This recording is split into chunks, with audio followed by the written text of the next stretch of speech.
Hello दोस्तों, मेरी नई कहानी में पुनः आप लोगों का एक बार स्वागत है। आज हम आपके लिए लेकर आए हैं बूढ़ी माँ और बेटे के बीच की अनोखी ममता। आइए कहानी स्टार्ट करते हैं।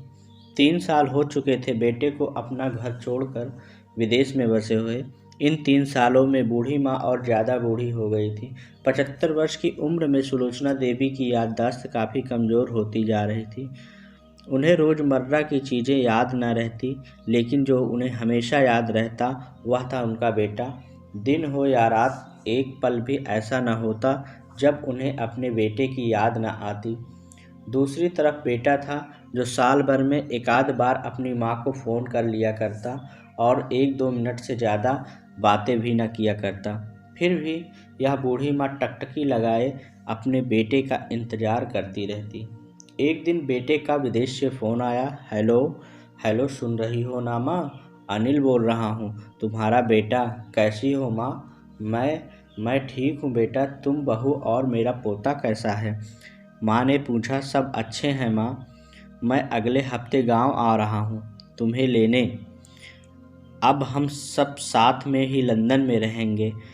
तुम्हारी बहू कह रही थी माँ को यहाँ लेकर आओ, बेचारी अकेली वहाँ परेशान होती होगी। बेटे ने कहा। माँ की बूढ़ी सूखी आंखें आंसुओं से भीग गई। उसके कमज़ोर शरीर के नस-नस में खुशी की लहर दौड़ गई। बेटे और बहू का अपने प्रति प्रेम देखकर माँ का मन खुशी से भर आया। बेटे ने आगे कहा। माँ, तैयार रहना माँ, मुझे ज़्यादा दिन छुट्टियाँ नहीं हैं। जिस से जितने पैसे लेने हैं लेकर रखना। तब तक मैं प्रॉपर्टी डीलर से बात कर लेता हूँ घर के लिए। घर के लिए? माँ ने पूछा। हाँ माँ, गांव का घर हमें बेच देना पड़ेगा। अब हम साथ में ही रहने वाले हैं, तो वहाँ पर घर रखने का कोई मतलब नहीं है माँ, बेटे ने कहा। बुढ़ापे की वजह से ठीक से चलने में असक्षम माँ ने पूरे मोहल्ले में घूम घूम कर अपनी इस खुशखबरी को सबको सुनाया। सभी को खुशी हुई। सबको लगा माँ जी के आखिरी दिन अपने परिवार के साथ खुशी से बीत जाएंगे। घर वापस आकर माँ ने अपने घर के कोने कोने को ऐसे देखा जैसे वह अपने दूसरे बेटे को देख रही हो। देखे भी क्यों ना, उस घर को अपने बेटे से कम थोड़ी ना समझा था। अपने पति के साथ 40 साल यही बिताए थे, लेकिन अब मजबूर थी। बुढ़ापे के आखिरी साल बेटे और बहू के साथ बिताना चाहती थी। दिल पर पत्थर रखकर घर बेचने के लिए माँ तैयार हो गई। आनन फानन में बेटे ने घर को आधे दामों पर बेच दिया। माँ ने ज़्यादा नहीं, लेकिन जिन चीज़ों से दिल लगा था उन चीज़ों को समेटा और बेटे के साथ टैक्सी में बैठकर एयरपोर्ट के लिए चली गई। एयरपोर्ट पर आकर बेटे ने माँ से कहा। माँ, तुम यहाँ बेंच पर बैठो, मैं सामान और बोर्डिंग पास की जांच करा कर आता हूँ। वहाँ वक्त लगता है और खड़ा रहना पड़ता है, तुम्हें तकलीफ़ होगी। तुम यहीं आराम करो। मैं यूँ गया और यूँ आया। माँ बेंच पर बैठ गई और बेटा अंदर चला गया। काफ़ी समय हो गया, बेटा वापस नहीं लौटा।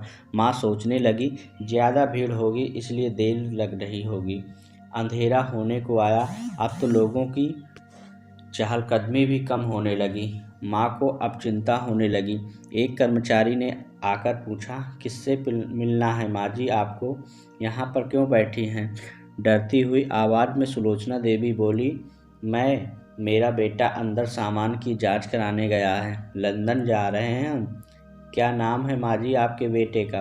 कर्मचारी ने पूछा। अनिल नाम है मेरे बेटे का, सुलोचना देवी ने बताया। कर्मचारी अंदर गया और थोड़ी देर बाद बाहर लौटा। उसने सुलोचना देवी से कहा। माँ जी, लंदन जाने वाली फ़्लाइट तो दोपहर में ही जा चुकी है और आपका बेटा भी उस फ्लाइट में बैठकर लंदन जा चुका है। अब आपके यहाँ बैठने का कोई मतलब नहीं है। आप भी अपने घर चली जाइए। क्या जा चुका है? और मैं घर जाऊँ? घर? माँ की आंखों में आंसुओं के सैलाब उठने लगे। जैसे तैसे माँ घर पहुँची, जो अब उसका था ही नहीं, बिक चुका था। वो वहीं बरामदे में तुलसी के पास सो गई। घर के नए मालिक को उस पर दया आई तो एक कमरा किराए से उसको दे दिया। पेंशन के पैसे से खाना और किराए का बंदोबस्त हो जाता था। दिन बीतने लगे।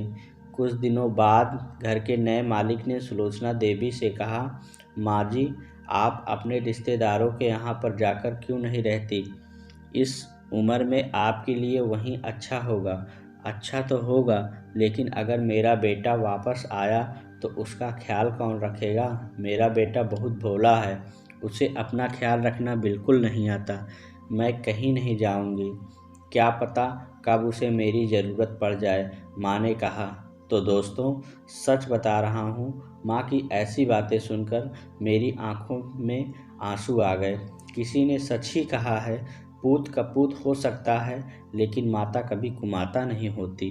दोस्तों, आप सभी से हाथ जोड़कर विनती करता हूँ, अपने माता पिता के जितनी हो सके सेवा करना, उनके साथ कभी बुरा बर्ताव मत करना।